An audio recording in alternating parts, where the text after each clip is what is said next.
This episode of Beyond the Front Door is brought to you by Peak Properties in Cheyenne, Wyoming. With over 75 years of combined experience in real estate, it's our goal to help clients buy and sell and save by providing the information you want and the professional services you expect. Let us help you with your residential, commercial, HUD, income-producing properties, as well as vacant land and rental needs. To learn more, visit www.sellcheyenne.com.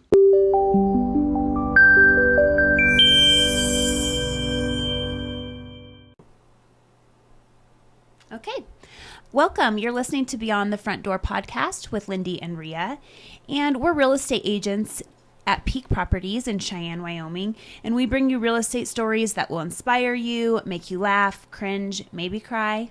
Come on in. We put the real in real estate. Good morning. Yay. Good morning. We're really excited about our guest today. It is Josh Boyer, and he is actually my brother-in-law. Yes. And I think we've talked about it before, how my whole family's in real estate. Yes. And Josh was one of them. So I'm going to start by just letting Josh tell us about himself. How your family, how long you've lived in Cheyenne, whatever you want to share. Yeah, absolutely. Well, thanks for having me. Appreciate it. I have 2 kids, and I've got one on the way. And yeah, we're all in real estate. I've got Emery and Gibson, and baby Boyer number 3 on the way. We don't know if it's gonna be a boy or a girl. So That's fun. It's going to be a girl. I think you might be right. I think you might be right. I think you might be right. But yeah, I work for Fairway Independent Mortgage, the High Plains team here in Cheyenne. I've been there since May of this year. Been a mortgage lender for going on 12 years in February.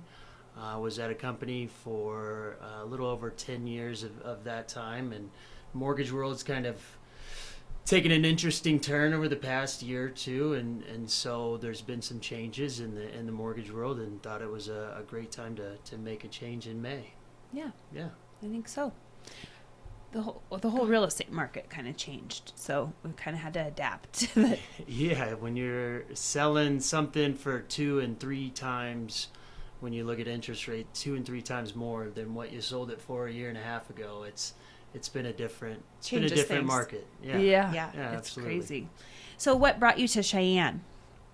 That's it's kind of a long story. I'll shorten it up as much as I can here, but I played college baseball, and I've been in Cheyenne permanently since 2011. But I first started coming to Cheyenne in 2007. So I remember the conversation. I was at my freshman year in the weight room.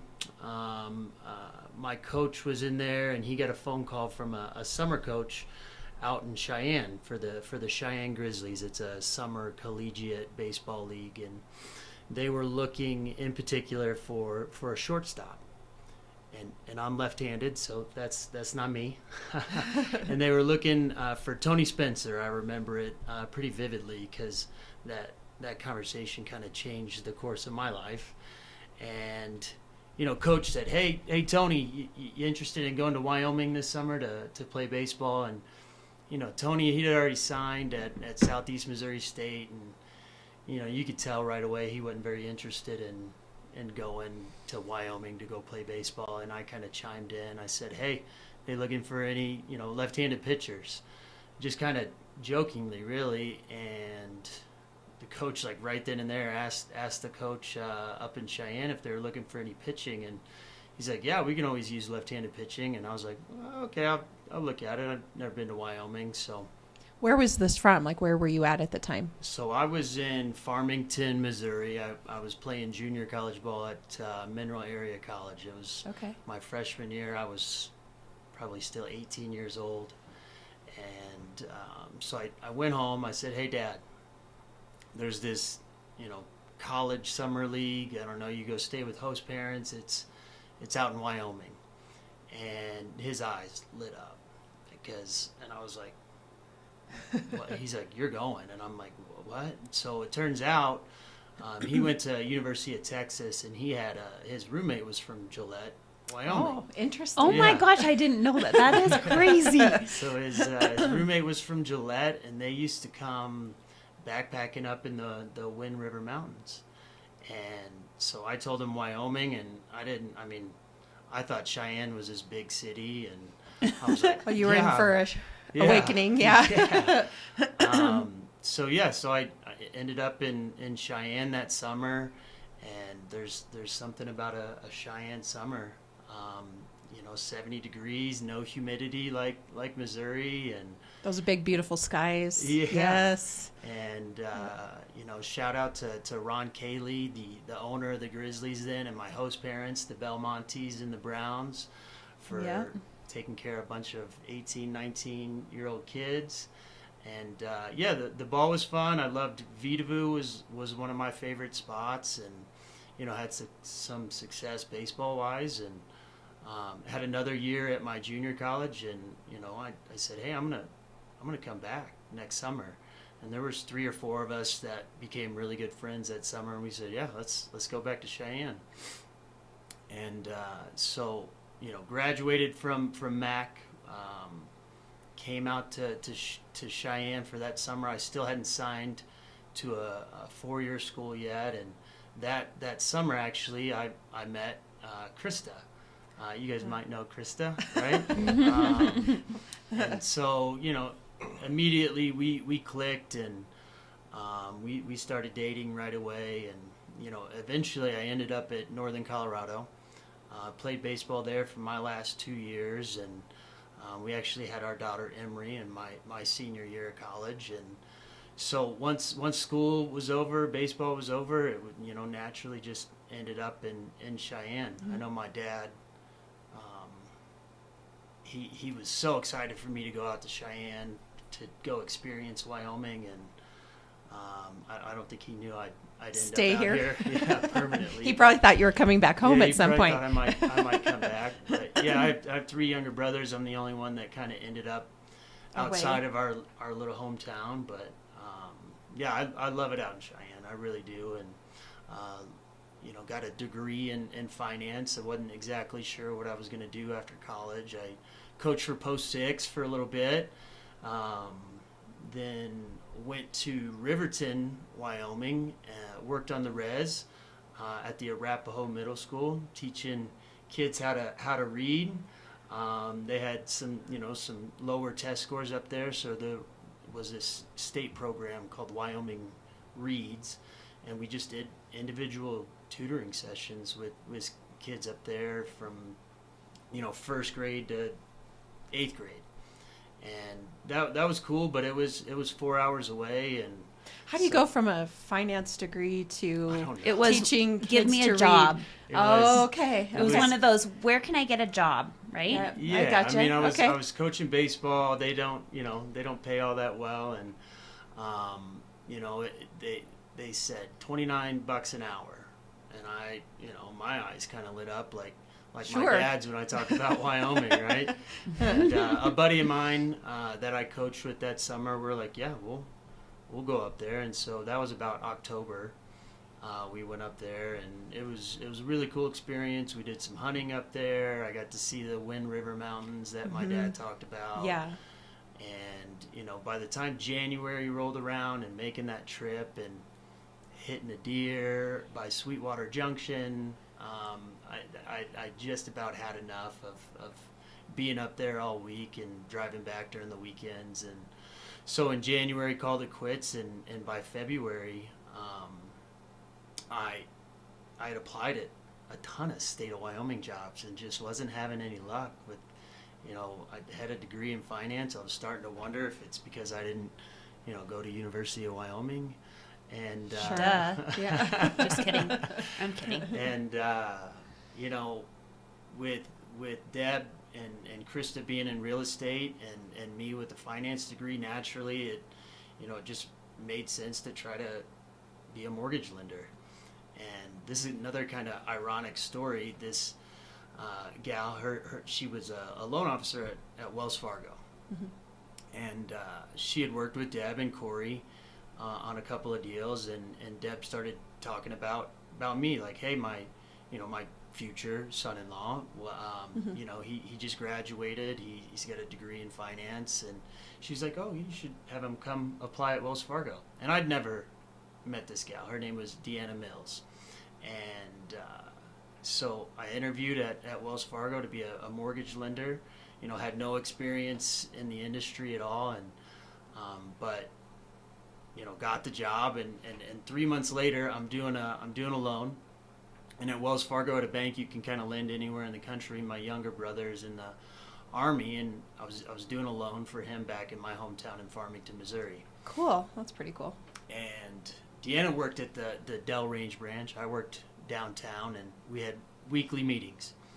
And I'm looking at this appraisal, and I'm still brand new. And I'm like, hey, Deanna, come over here. Like, will you look at this? I don't really know what this means. And she looks at the appraisal, and she goes, Farmington, Missouri?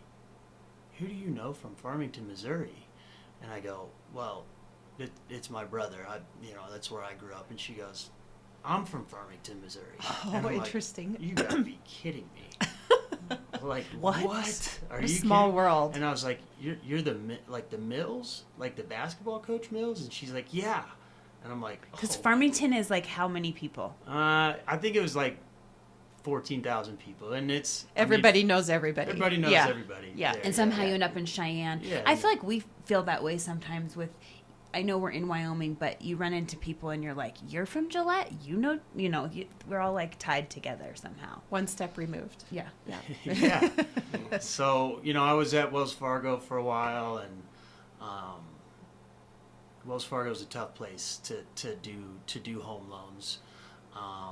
And, I had family in the real estate business, and it's a big corporate company. I appreciate the opportunity to kind of get my foot in the door in the mortgage world, and, really started to like it. I didn't know a whole lot about the mortgage industry at that point, but worked with some great people there, and then got an opportunity to work with a smaller bank that kind of ruled the market in Cheyenne, and it was a great opportunity, and worked there for 10 years. Really did think I would retire there, but things change. Things change. Yeah, the market got a little funky after after the pandemic, and inflation started to make the Fed pump up interest rates, and things started to slow down, and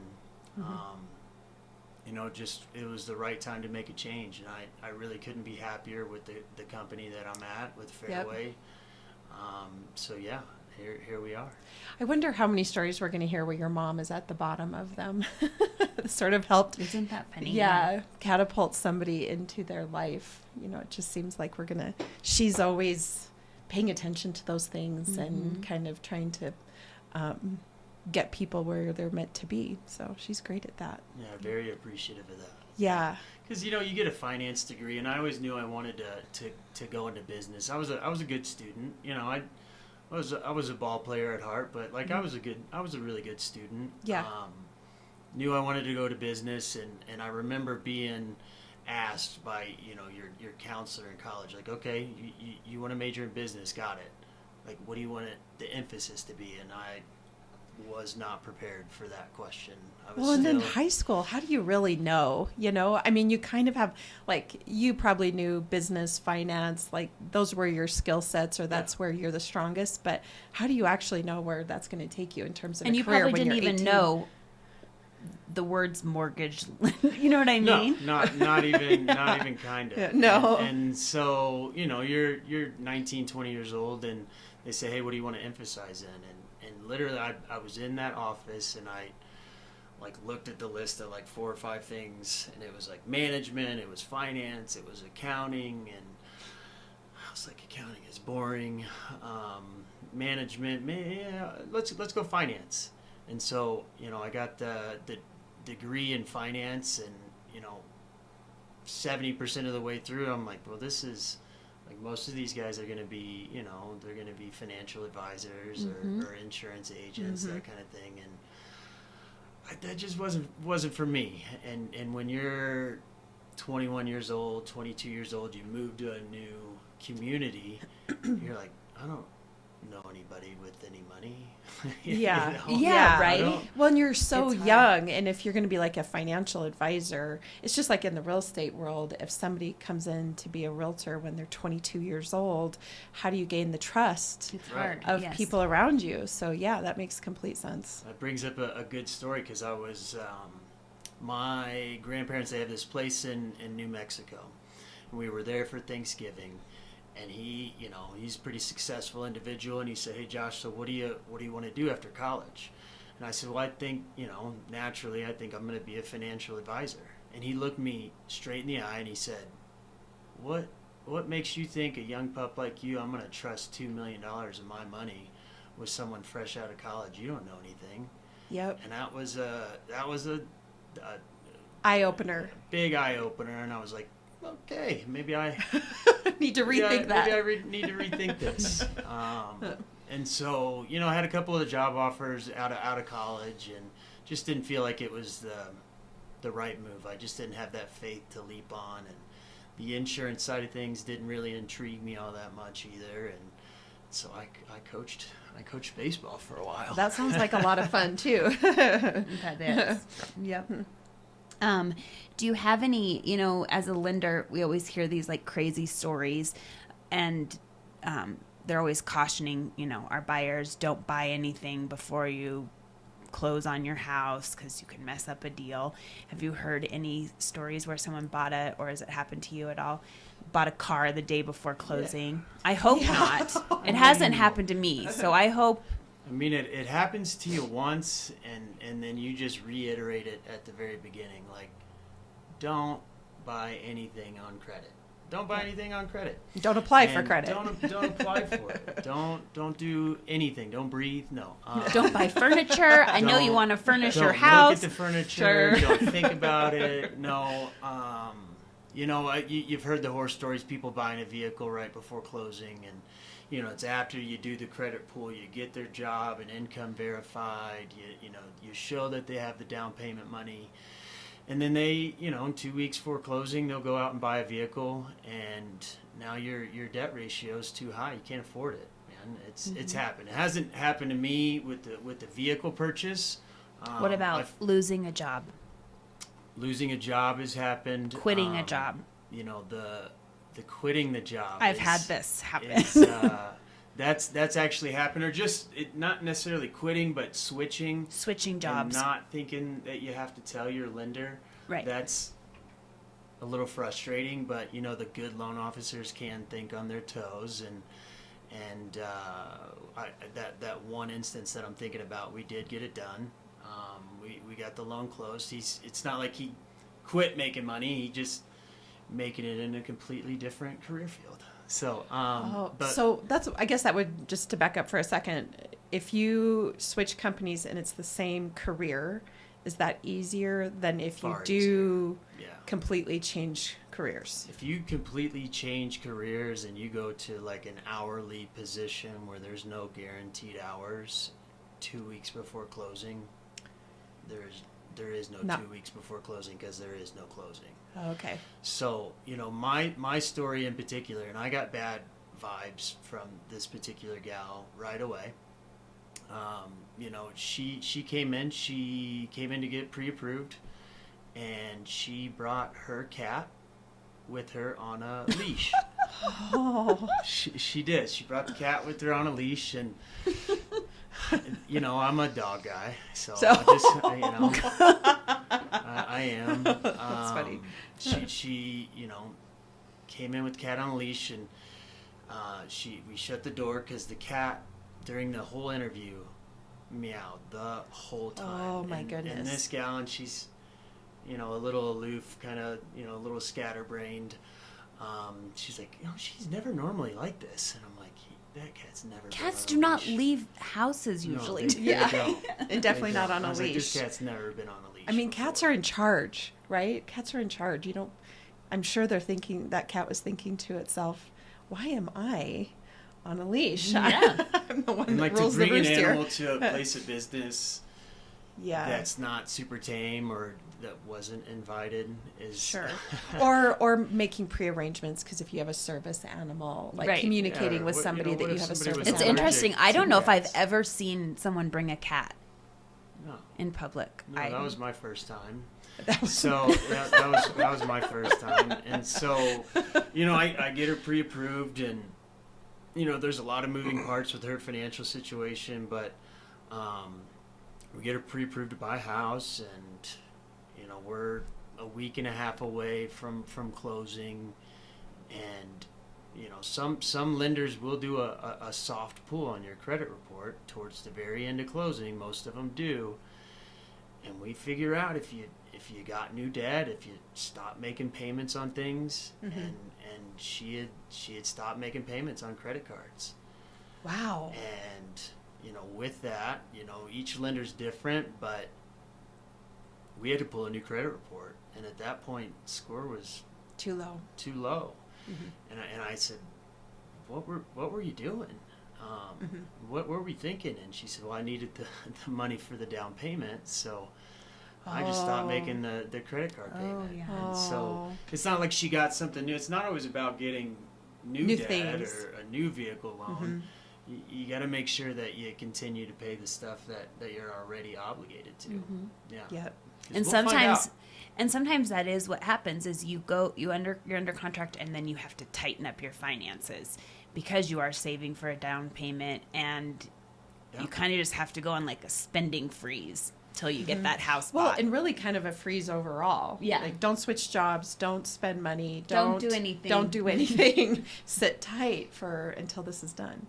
Yeah, and you got to be delicate in the way that you present that as the loan officer, because you say the words, hey, you're approved, and sometimes that's all they hear. I'll go in more detail, like, hey, you're approved if, but, and sometimes they just hear that, they hear approved, and they're like, okay, we're good to go.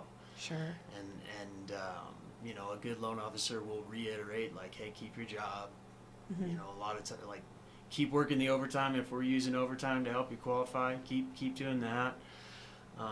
Don't switch jobs. Pay your bills, and sometimes, like, I've had instances where, like, hey, you're approved, but we got to keep your homeowner's insurance at X. It's got to be X per month, or our debt ratio is too high. Gonna be too high. And they wait to the very last minute to get homeowners insurance. And homeowners insurance, and I'm sure you guys are all homeowners, you've seen that's not a cheap thing anymore. No. And in Cheyenne, the hailstorms have caused a lot of damage in the past. We've gotten lucky the past couple of years, but the homeowners insurance premiums, vehicle insurance premiums, they're really making it even tougher to qualify for a loan, on top of higher interest rates, Mm-hmm. and high purchase prices, like, Mhm. and high real estate values. It's gotten a lot tougher for a single person with a decent paying job to be able to qualify for a home. And we're definitely hopeful that interest rates start to cooperate.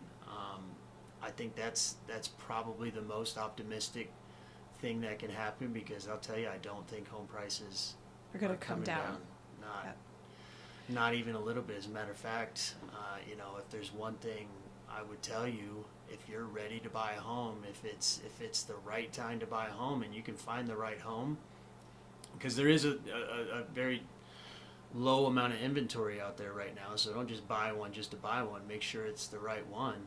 But yeah, rates may not be 2% and 3% like we saw during the pandemic, but if you can buy a home now and you can qualify, your lender says, hey, you're good to go, or for those folks fortunate enough to pay for it cash, buy it now, because when rates come down, a lot of these folks are going to come off the fence. Yep. And they're gonna start entering the market, and you think, a lot of people already own homes, and they're like, well, we have the 2 bedrooms, we have the 1-car garage or the 2-car garage. We'd really love to move up, maybe get some acreage, maybe get a little more square footage.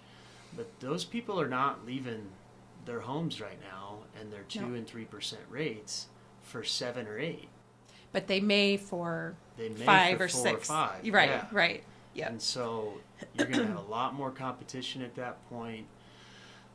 It's going to become a seller's market really, really quick again. And you saw the seller's market in 2021. They were listing it for what they wanted to list it for. Getting Multiple offers. Yeah. Yeah. They did, they were getting multiple offers. They didn't have to pay closing costs. They didn't have to Do inspections. clean it. Yeah, they weren't scrubbing the baseboards or anything like that. Right. They got what they wanted. And the last year or so has been different. Now sellers are helping pay for closing costs. We're back to doing inspections and paying for repairs and that sort of thing. So I would agree that now is a good time to buy because you're going to get the most, bang for your buck out of purchasing a home.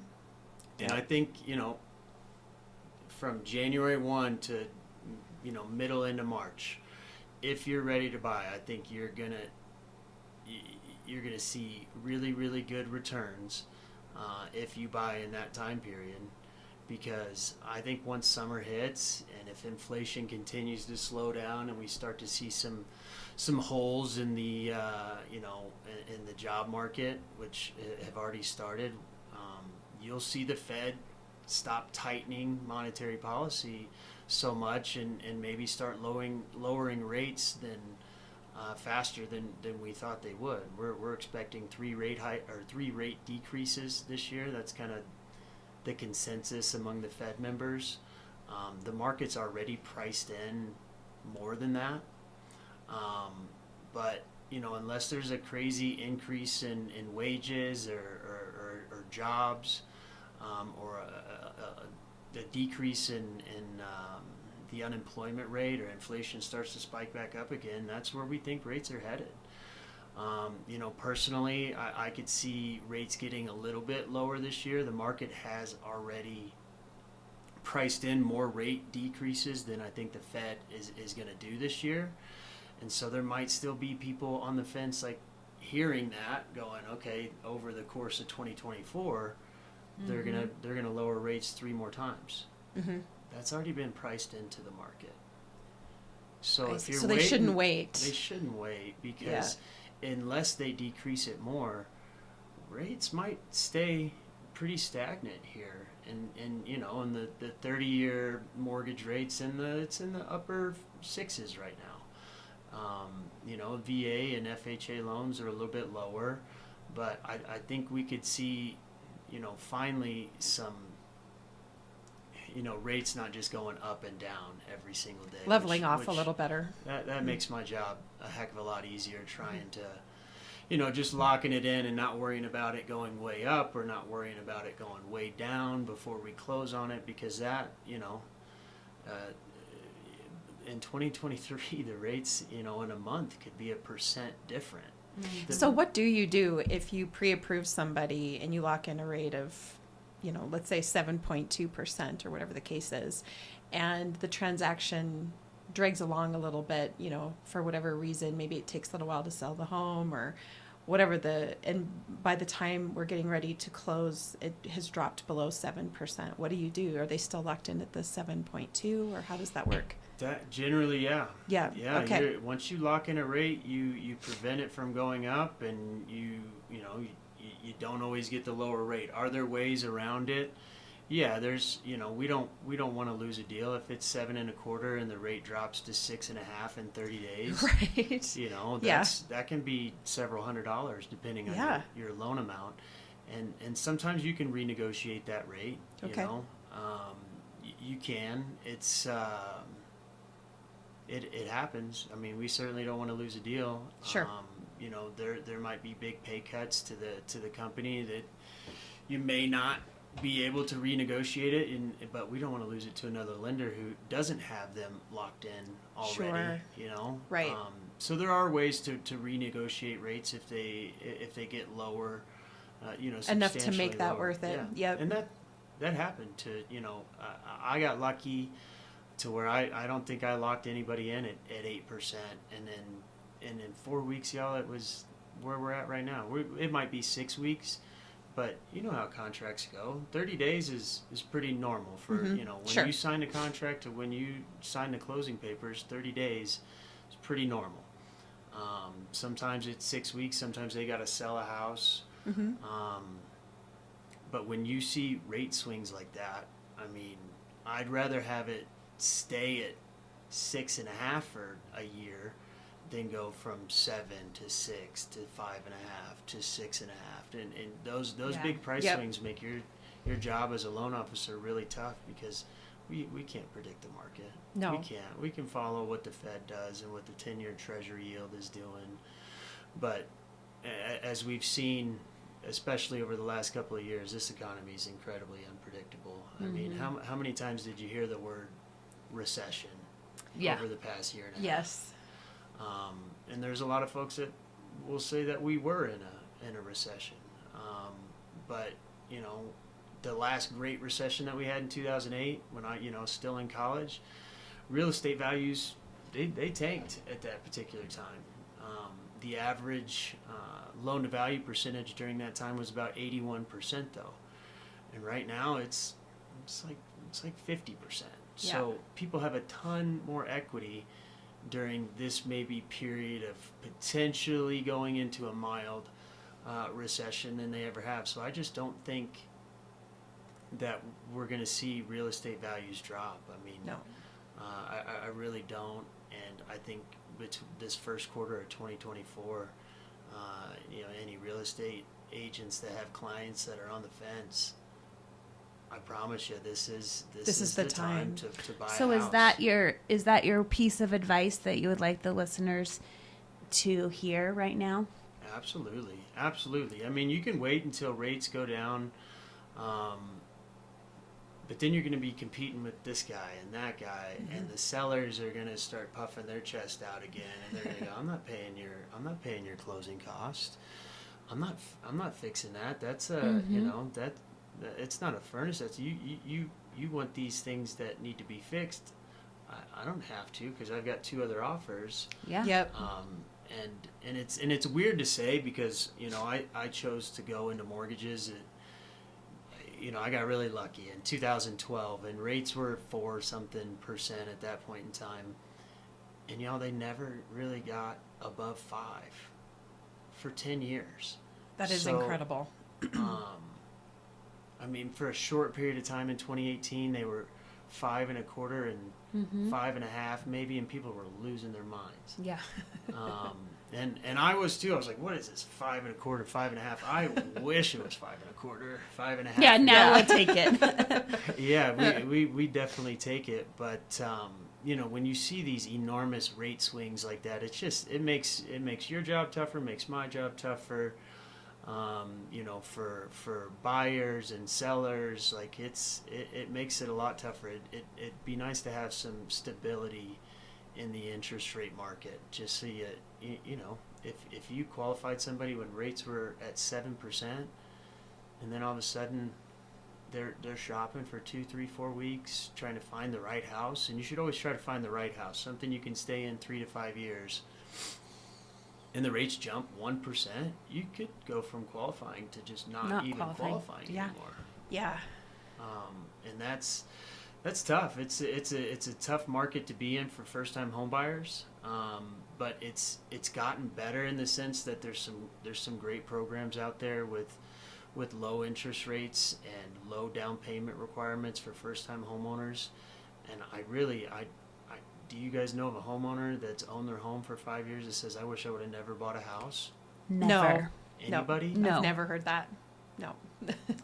They never regret it. No. I regret selling a house.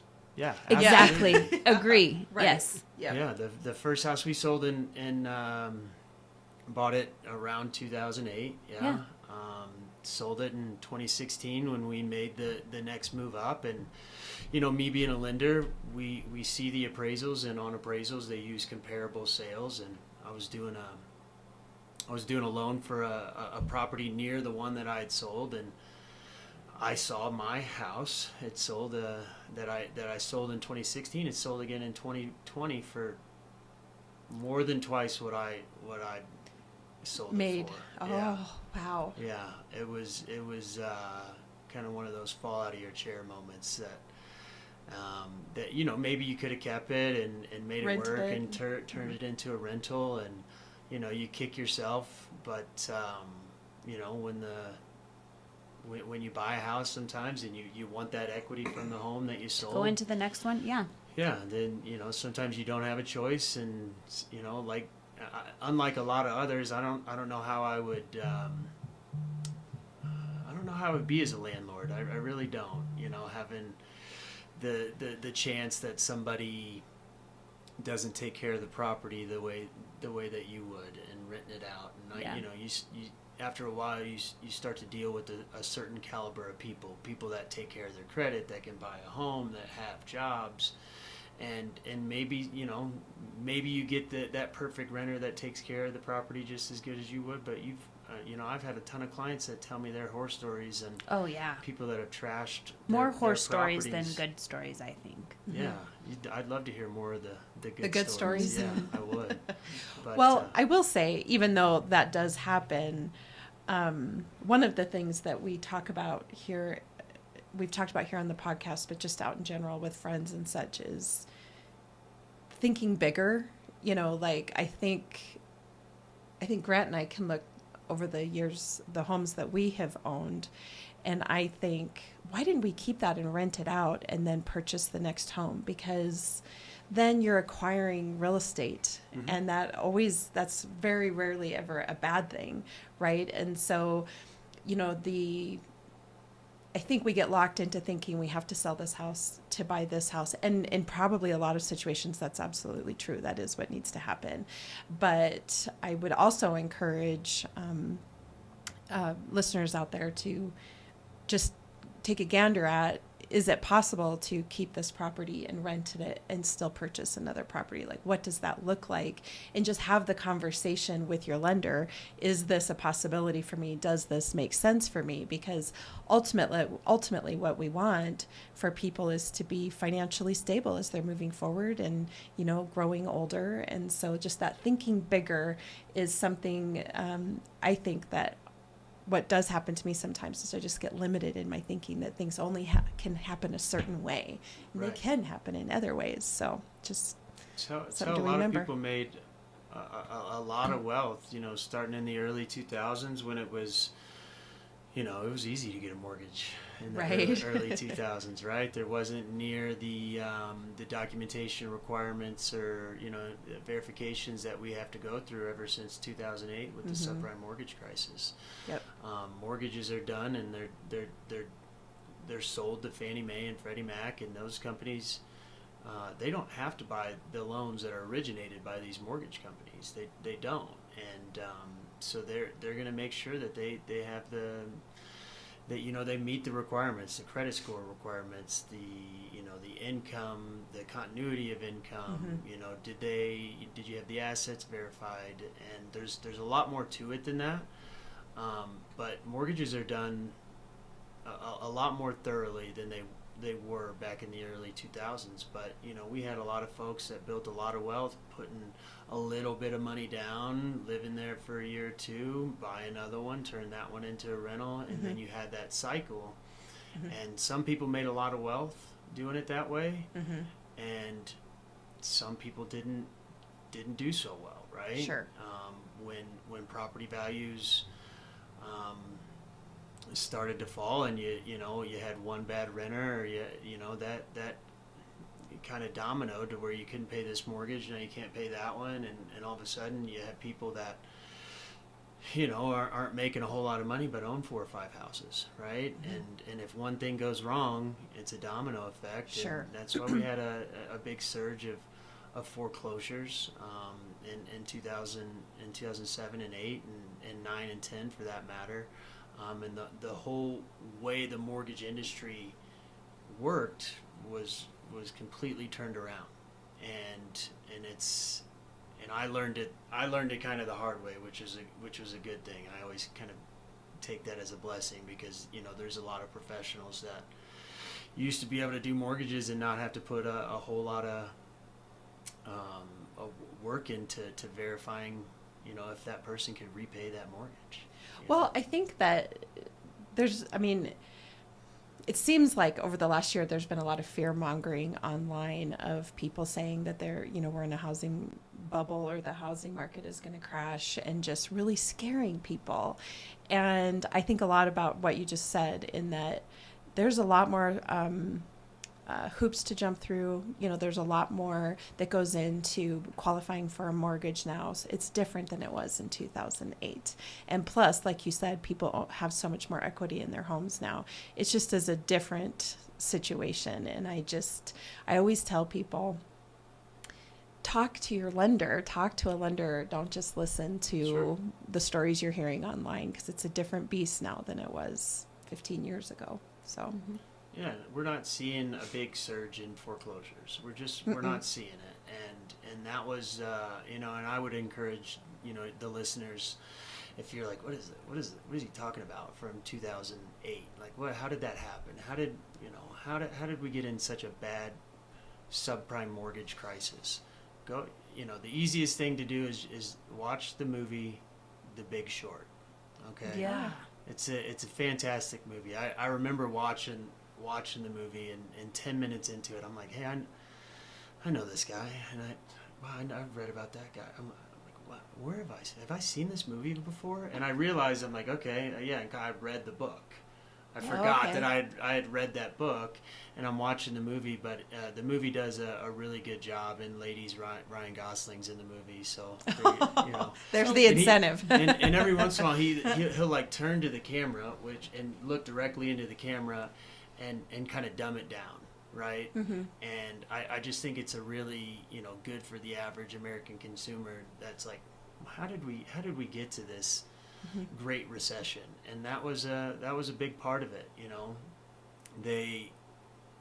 This big hedge fund investor started looking at these mortgages and going, these aren't very good. And he looked at the thousands and thousands of individual mortgages, their pay stubs and their W-2s, and some of these were being bundled up as really good mortgage-backed securities. Like, the housing market's never tanked. And he looked at it and he went, the way the mortgage world worked and how you got approved for a loan was getting way too lax, and there was a lot of holes in some of these loan applications, and he figured it out, and he found a way to short or bet against the housing market.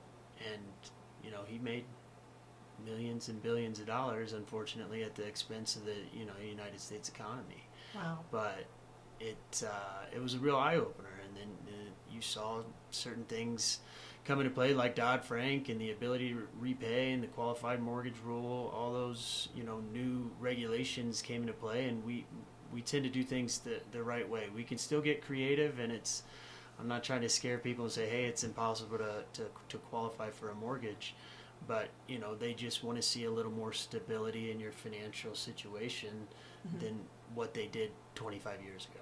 And they should, because we're not trying to set people up for failure. Right.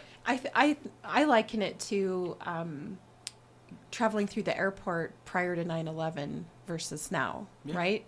Like there really wasn't securities. There was, and I don't mind going through security now. I don't mind going through and making sure that everybody is safe that enters into the airport and gets onto an airplane. And it does take a little bit of extra time, but there's some peace of mind associated with that. If you consider pre 9/11, and I don't even remember what security was like prior to then, but it definitely wasn't what it is now. And we all fly feeling a little safer knowing that that's in place. So to me, it's kind of the same thing, that these measures are in place to protect everybody. So, yeah. Yeah. Well, we appreciate you coming and talking to us. I have one last question that I've been asking every person that comes on the show. Okay. And it's just kind of a fun question, so it'll be interesting to see what you say. But if you could purchase a property anywhere in the world, where would it be and why? Oh, I didn't see that question on there. So we're putting you on didn't the spot. prepare? Yay! Yay! I was focusing on the other stuff. Where would I live?